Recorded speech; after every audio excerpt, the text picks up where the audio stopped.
آپ کو پتہ ہے کہ جب تاتاریوں نے مسلمانوں پر حملہ کیا تو ایسا زبردست حملہ کیا کہ مولانا علی میاں ندوی رحمۃ اللہ علیہ نے تاریخ دعوت و عظیمت میں لکھا ہے کہ تاتاری فوج نے 3 دنوں میں 18 لاکھ مسلمانوں کا قتل عام کیا۔ 3 دنوں میں صرف یومیہ کتنے ہوئے؟ 6 لاکھ۔ روزانہ 6 لاکھ مسلمانوں کا قتل ہوتا تھا اور 3 دنوں میں 18 لاکھ مسلمانوں کو شہید کیا گیا۔ مسلمان اتنے بزدل ہو گئے تھے کہ تاتاری کی ایک عورت کنویں میں پانی بھر رہی ہوتی تھی اور ایک مسلمان گزرتا تھا وہاں سے، جو بچ گیا تو وہ عورت پوچھتی تھی تم مسلمان ہے؟ وہ کہتا تھا ہاں۔ تو وہ کہتی تھی تو رک یہیں پر، میں ابھی ہتھیار لاتا ہوں اور تجھے ذبح کر دیتی ہوں۔ تو اس کے پاؤں میں اتنی طاقت نہیں ہوتی تھی کہ وہ اس کو چھوڑ کر وہاں سے بھاگ جائے اور پھر وہ خنجر لا کر اس کا قتل کر دیتی تھی۔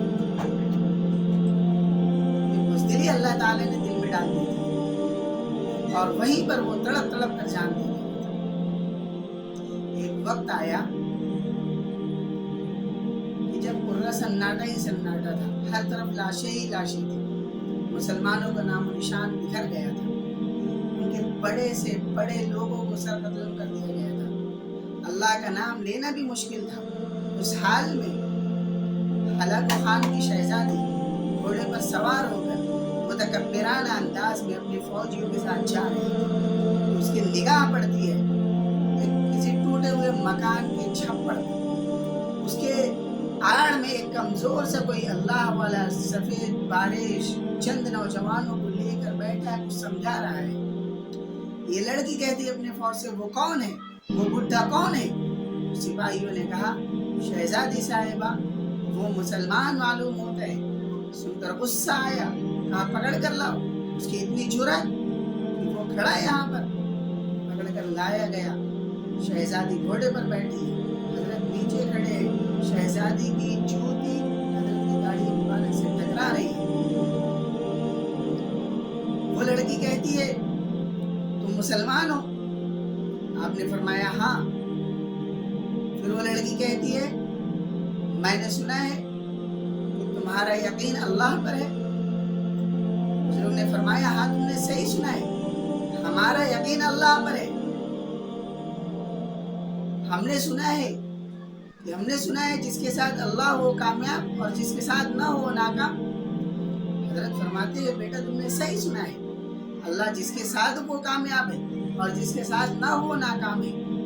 لڑکی جوش میں آ کر کہتی ہے پھر مان کیوں نہیں لیتے کہ خدا ہمارے ساتھ ہے، ہمارے ساتھ نہیں ہے۔ اتنا کہنا تھا حضرت کی زبان سے چیخ نکل گئی اور فرمانے لگے نہیں یہ بات نہیں مانتا میں۔ اتنا ہونے کے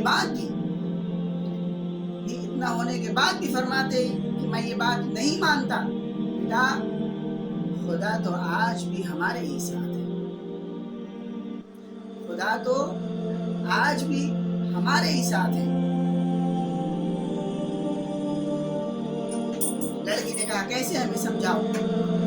حضرت نے فرمایا بیٹا تمہارے پاس مویشی ہے؟ لڑکی مسکرائی، ہنسنے لگی، کیسے دیوانے بن کے سوال کرتے؟ ہم بادشاہ کی بیٹی ہیں، ہمارے پاس مویشی نہ ہو؟ ہمارے پاس تو لاکھوں لاکھ مویشی ہیں۔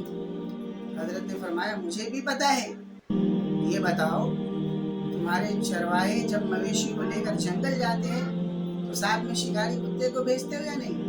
تو عام بات تھی، حفاظت کے لیے بھیجتے تھے۔ ہاں بھیجتے ہیں، ہمارے پاس تربیت یافتہ شکاری کتے ہیں۔ کہا کہ ان کتوں کو کیوں بھیجتی ہو؟ کہا اس لیے بھیجتی ہوں تاکہ ہماری بکریاں سرا گور کر وحشی جانوروں کے پالے نہ پڑ جائے، ہمارے جانور ادھر ادھر نہ چلے جائے، مالک کی طرف رہے، چرواہے کے ساتھ رہے، حفاظت میں رہے، ہمارے ریوڑ سے بچھڑ نہ جائے۔